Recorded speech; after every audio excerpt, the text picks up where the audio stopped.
Kevin, great to see you. Yeah, good to see you too. It was a surprise to see you. I didn't know that you are coming to Bitcoin Film Festival. Yeah, So, I didn't come the previous year, so it's my first time.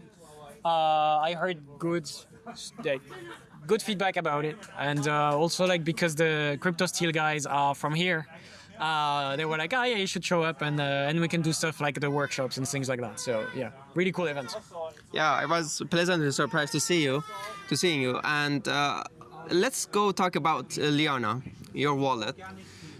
I Since I came to Bitcoin, I was looking for an inheritance solution, and I was looking everywhere, searching everywhere. I couldn't find one, and maybe the closest answers I would get, well, you can do a multi-sig and stuff like that, but it was risky and it was complicated. But with Liana, you can treat it kind of as a single sig and make it impossible for others to spend your coin before you are dead.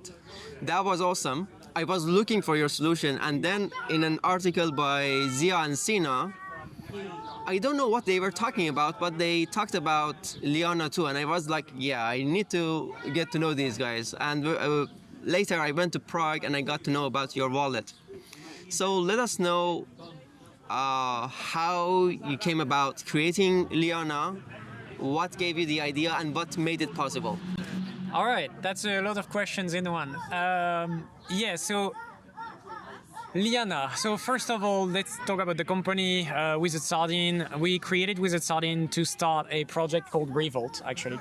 And Revault is a Bitcoin vault architecture, a very complex problem like that we are trying to solve on Bitcoin. It's a really cool product, but very complex. And at some point we were like, yeah, it's too complex. And so the complexity made it... we just realized that people didn't like the complexity, and we tried to see, could we do something simpler that still solve kind of similar problems? And this is how Liana got born, basically. We were like, okay, we have the most advanced tech on the market right now. What can we do with it that is simple and basically like one click to use like Liana? Yeah. And your wallet is really easy to use. The interface is really minimalistic, and it can work with a host of hardware wallets out there, Blockstream Jade, of course Cold Card, Ledger, and others. Yeah. What technology on Bitcoin, what feature on Bitcoin makes it possible? And would you like you to talk about that and explain what it is exactly? Okay. Yeah, so we are using basically two things. We are using one of the very old,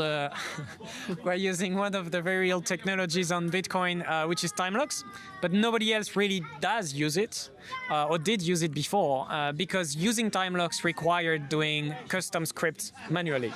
And this is terrible for security. Every time someone tried, there is another way to spend and funds get lost. So people were trying to find a solution to this problem of like, how can we do more advanced scripts than just single sig and multi-sig? Because like Bitcoin can do much more for a long time. Like time locks is like 2014 or 2015. It's very old, right? Crazy. And so what we needed is actually called miniscript. So miniscript is a safer way of dealing with complex scripts on Bitcoin. And so we started working on miniscript with Revault, like at the very beginning of miniscript being just even an idea or just proposed. So that was back in 2020. And then it took time, of course, like we had to work on miniscript as well with the miniscript team. We had to contribute it to Bitcoin Core. And so basically we built the wallet before miniscript was really a thing in Bitcoin. But yeah, as soon as miniscript was released in Bitcoin Core, we launched Liana in December 2022. Yeah, or 23, something like that. Yeah, I know that in 2023 I already had heard about you. And this miniscript is crazy that it is already making possible such stuff. I would like you to explain in simple terms how Liana works. I mentioned that it makes possible inheritance planning. It was one of the questions I was concerned with. For people who do not know about Liana, how would you do a kind of elevator pitch for it? Okay, yeah, good question. So yeah, Liana is a Bitcoin wallet software. So you install it on your computer, and it basically show you your wallet, so your balance. You can receive funds, send funds, etc. It works with hardware wallets, as you were saying. So you connect your hardware wallet to sign the transaction and verify them. So you don't have to trust anything about Liana or the software on your computer. All the trust thing is on your hardware, right? So Liana is just like the coordination thing and the setup thing for your wallet. What can you do with Liana that's different? Again, talking about time locks. So the one of the use cases for time locks is inheritance. So how do we deal with that on Bitcoin before Liana is basically sharing your mnemonic. And that is horrible. Don't do that, right? Because sharing your mnemonic with your family is like, okay, you have to trust them not to spend your coins. You can assume that's okay if you want them to be, your heir. But what if the coins are gone one day? Are you gonna blame them? You don't have a proof, right? If it's the same key, you can't know if it leaks from them, from you, somebody accessing the key somewhere. Maybe they didn't care that much about security as you did. Who knows? So this is terrible. So instead, Liana lets you have two different keys, and the key from your family cannot spend as long as you're alive, or as long as you keep signing at least once a year on your Liana wallet. And what is this limit? It once a year limit. Yeah, so the actual limit is 15 months for relative time locks on Bitcoin.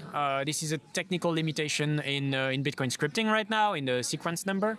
So it could be increased in the future with a soft fork. But yeah, right now nothing I can do about it. Maximum is 15 months. So for relative time locks, which we're using. And so yeah, that's the max we can do. Just curious, not something that I had planned to ask you, but what is, in a way that even I cannot understand, what is this limit and how can it be solved through a soft fork? What needs to change? So in Bitcoin, you have a field, like in each of your inputs, you have a field that's called the sequence. And the sequence is actually like a big number. We use it for multiple things in Bitcoin. So you have different flags and things. So it's just, yeah, it's used not just for time locks, it's used for multiple things. But the end of it, the last few bits are actually used for time locks, for different type of time locks, but for time locks. And so right now, the number of how many digits are we counting for these time locks is limiting us to about 64,000 blocks, which is 15 months. And there are a few extra bits there that are already there in this number, but we're not using them. So we don't need to really change much. We just need to change how Bitcoin consider this logic of this number, right? So it's not a big deal to change, and it doesn't require a huge change in terms of code, but it is a consensus change, and consensus change are not done for small reasons. So if we don't have a ton of users of long time locks, like on Liana, for example, we're not going to change Bitcoin just to add a couple of more years on a time lock. Yeah. And something that I learned about today, Revault. Would you explain about that? Yeah, so Revault was our first product, and that's actually the reason why we created WizardSardine in the first place.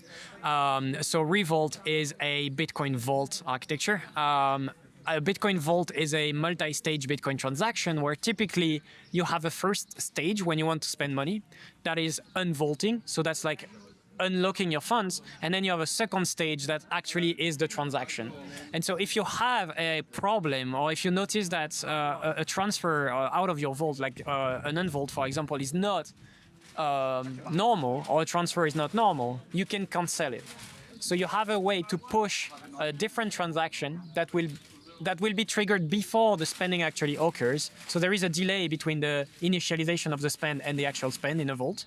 And so during this delay, you can move the funds either back to where they come from, or you can move them outside in what we call an emergency wallet. And so Revault is the first Bitcoin vault architecture that is somewhat practical and doesn't require a change in Bitcoin itself. So the perfect Bitcoin vault is going to use what we call covenants, but we don't have covenants on Bitcoin right now. So we just built something with what we could. Yeah, one of the things that I really am looking forward to once covenants are activated is, or if covenants are activated, which seems that it is happening in the next 10 years maybe, was actually this vault. I had heard about it a lot. It seemed amazing to me, and maybe it's not a solution for me, but for exchanges or big companies, it's going to be a good solution. The other thing that I am excited about is the rate limits. That would be interesting. Is that something also that is possible at the current state of Bitcoin, but in a very complex way that is not kind of packageable for customers? Yeah. So basically, you can using pre-signed transactions. You could you have multiple ways of. So this is going to be using a vault as well. Rate limiting using vault is possible. There are different type of vaults. So Revault uses a multi-sig, a large multi-sig, instead of deleting private keys. So you have two types. Either you delete the private keys and then that's risky because if something go wrong, you lose your coins. Or you have to use a large multi-sig like Revault, but then that doesn't work for individuals, only for larger corporations, right? And so, yeah, it is possible. It is complex. Rate limiting is one of the things you can do in Revault, for example. But yeah, very complex, but doable. Interesting. So what other things are currently doable, however complex they are, but we are looking forward to enabling them in the future updates or softwares? That's an interesting question. I think we've seen in the last few years that pretty much anything is possible, even with the current restrictions of Bitcoin. There are, UX would be horrible, but it is technically possible. So if you look at things like BitVM or things like that, we're talking about crazy way of executing logic on Bitcoin that nobody really thought about doing this way, at least, right? Bitcoin is not like Ethereum. It's not a machine that's supposed to run any type of script. But it just happens that we can probably emulate a lot of the logic directly on Bitcoin even today. It's just not practical. It would cost a lot of money. It would take a lot of data. So we would need these covenants to enable all of these extra things. So different type of layer 2, layer 3s, zero knowledge proofs, etc., which are all very cool for scalability, for different type of proofs. But yeah, it's gonna take time again. Yeah, it's amazing. So how can people follow you and learn about your stuff? So the company WizardSardine, website WizardSardine.com. You can learn more about Revault and Liana there. They can follow me on Twitter or X at KLOAEC.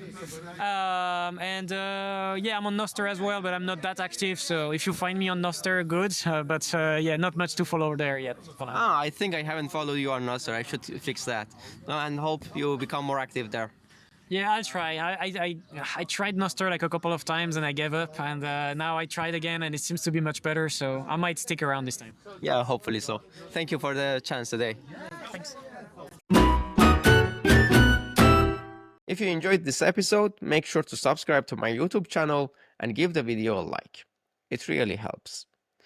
If you're tuning in on a podcast app, I'd love it if you could leave a review, especially on Apple Podcasts.